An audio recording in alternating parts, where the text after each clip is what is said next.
What's going on, guys? David G here, back again with another video. Today we're going to be reacting to Jordan Peterson yet again, and Russell Brand. Now, Russell Brand is actually somebody I want to dive into a little more. He's a little more on the libertarian side, but he's actually like a reasonable liberal, like how they used to be, not like the crazy ones nowadays that don't are completely out of touch with reality. Obviously they're not all like that on the left side, but a lot of left side has just been tainted by the radicals, because it seems like they have a bigger say than the reasonable left, which is very odd. um but yeah, this one is called Sex Differences in Personality. I'm really interested in this because I know a little bit about the biological and psychological differences between men and women. And I'm going to be interested in hearing Jordan Peterson and Russell Brand discuss this. This is going to be probably really good information for men and women. So let's not waste any time. Let's go ahead and get to the video. One of the things I noticed about 5 years ago, 6 years ago, there were two things that I noticed that I really didn't like. The first is that because I'm a personality psychologist as a researcher, not as a clinician, but as a researcher, I know the literature on gender differences in personality because it's part of my field. And Yeah. I could tell that I was starting to have some reluctance to deliver the lecture on gender differences.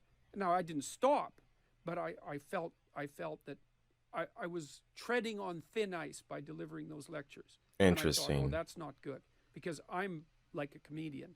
I'm pretty much willing to say anything that I think is true, and regardless of the consequences in some sense, because I'd rather take the consequences of what's true. And I thought, this isn't good, because if someone like me, who's rather uncontrollably mouthy, let's say, is starting to have second thoughts about teaching what's a very serious topic and something about which there's a very well-developed science, then how much are other people starting to censor? And at the same time, my students, many of whom were female, were telling me that they were really hesitant to talk about gender differences in any of the courses they were running. And I thought, oh, this is not good. This is seriously not good. And it's certainly the case that my colleagues censor themselves increasingly on campus with regards to the topics they're willing to discuss. And it's subtle, because imagine in a given lecture, I could discuss any of 10 things, and 3 of them are taboo. Well, I just won't discuss those, and that's a kind of invisible censorship. It's not like I'll get up and say, look, I could have talked to you about gender differences in personality, but I won't because I'm afraid. I'll just pick another topic, because there's lots of topics to choose from. And that means there's going to be a bunch of topics that are really important, because actually the issue of sex differences in personality happens to be really important, that people just won't talk about. And the other thing that's so annoying about this is that, especially with regards to sex differences in personality, let's say that you're firmly on the side of women, just for the sake of argument. Well, do you admit to or deny the existence of sex differences in personality? What's better for women? Well, the radical leftists basically say, oh, well, if you talk about sex differences, then you're part of the oppressive patriarchy, and you're attributing to women a different kind of temperament in the Pretty attempt much. to continue the suppression. But I could just as easily say, it's like, well, wait a second. Like, if you want to give the individual the greatest degree of freedom, you say, look, you're different from another person. You're different on the basis of a variety of your characteristics, sex being one of them. That's going to have some effect on what sort of choices you want to make in your life. It's like, go ahead and make whatever choices you want, as far as they're a direct expression of your being. And so if you deny the existence of these sex differences, which no serious commentator in the psychological literature, in the personality domain, and those are the people who know about this thing, nobody debates whether or not sex differences in personality exist, or that they have a biological component. And what's also interesting about that is that none of those people are conservatives. There are no conservative psychological researchers to speak of. They're in a tiny minority. So the people that have done the research indicating that there are differences between the sexes in personality, and that those differences have in part a biological component, those are liberal and left-leaning people who've drawn those conclusions. Wow, I didn't even know that. Despite what their ideological presuppositions might have suggested to them to begin with. So, it's, I don't know what to say about that, except that it's all appalling. I suppose the fear must be that difference will ultimately be used for leverage for status. Sure, and that's a reasonable fear, because anything can be manipulated, but claims of identity claims that people are identical in some way can also be used for the same reason. If I insist that everyone is exactly the same on all dimensions, that there's just as much of a totalitarian threat lurking in there as there is the threat lurking that we'll use differences as an excuse. Yes. And we're also not having a serious discussion about this. It's like, yeah, men are overrepresented at the top of the economic apex. That's true. It's a small minority of men, by the way. It's certainly not men in general, but they're radically underrepresented at the bottom, overrepresented at the bottom. And believe me, man, like nobody cares about men who are failures. They are like off the bloody radar. Yeah. So and there's no sympathy. That's for men who are 100% failures. true. So men stack up at the top and the bottom. And we don't have a discussion about that. And we don't have a discussion about the fact that women are radically underrepresented in dangerous jobs, although they are, or in trades that require like brutal physical labor. Women are radically underrepresented. I'll pause for a second. Yeah, well, I mean, obviously they know this, but I don't know if they're going to touch into it or much. Women choose not to do that because we live in an equal country, right? Where we have equal opportunity, an egalitarian country. So women don't want to risk their lives working. They don't want to do construction work. They don't want to do bricklaying and all that stuff. They're not typically interested in STEM because women tend to be more interested in people. That's why 80% of nurses are women, because that's like their domain. They're very good at nurturing people and taking care of people emotionally and all that stuff. That's their domain. That's what they're really good at. So that's what they lean towards when they have the free choice to do so. Women actually are completely dominating schools now. There's more women in schools than men, yet they are still choosing career paths that orient towards people, like therapy, all that stuff. And so when people say, oh, they're being oppressed and all that because they're getting paid less or whatnot, no, they're choosing jobs that they would like out of the free choice that they have. And they don't want to do those jobs that are extremely manual, have a lot of manual labor, are risky, or take intense and high stress like levels of work, right? They don't like to do that. Now men are a little different because we're a little more oriented towards wanting to uh we have like a sense of conquest and we want to conquer, and not in the sense of like being like tyrannical, but like some men are, but we like to feel powerful and be able to conquer and also protect and serve others. That's like the masculine imperative basically.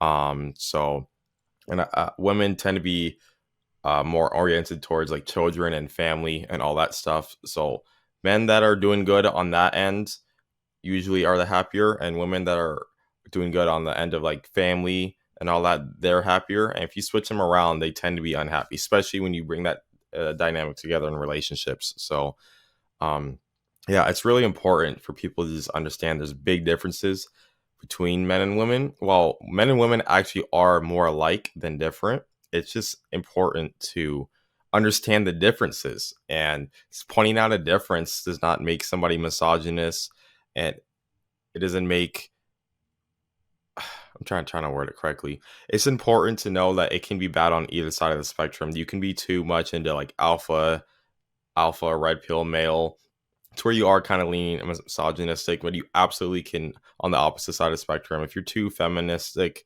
and think men are just out here trying to oppress women, dude, we don't care. We're just trying to get the bag. Like we're not out here worrying about y'all like that, okay? We want women. We want at least like good women that aren't like hoes.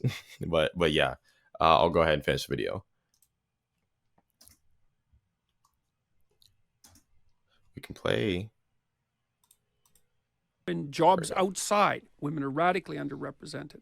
So the complaint is always, well, if you look at the top 1%, there are more men than there should be, by pure sex division. It's like, well, yeah, but if you look at the bottom, the reverse is true. So if we're going to have the discussion, I don't really necessarily think we should have that discussion, but if we're going to have the discussion, then we should look across the entire economic spectrum.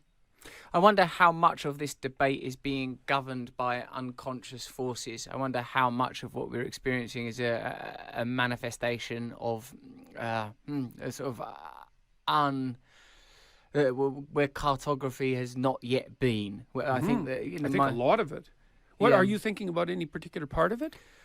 What I feel like is that the reason that that I imagine that your arguments that are based on research are so successful is because people are expressing feelings as opposed to cogent and researched arguments. It feels like there is a powerful, dominant patriarchy, and no one can deny, I mean, that there is power, there's such a thing as power, and there are people that benefit from structures being as they are. Of course. That's the point of those structures being the way they are. One of the things I've observed is that whenever change is discussed, and my tendency has always His pop been to be filter is too close. You can hear it's not towards like stopping those movements plosive that are about sounds. change or empowerment of what might be termed disadvantaged groups.